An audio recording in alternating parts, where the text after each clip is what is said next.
Guys, it's day 76, 7:22 a.m. I haven't even slept yet actually. But sorry, I've been missing I probably missed a couple days. I was busy with other stuff, and yeah. So there you go. You can see the flowers are opening up at 7 a.m. I haven't trimmed the basil yet, so it's all growing like crazy. They are getting some small flowers there. And let's see if I can zoom in to show this. There, getting some small flowers there.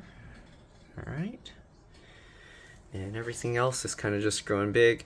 It did run out of water at one point. This thing was flashing red and it said add water, so it does tell you when the water's running low. I actually don't really see many of the aphids.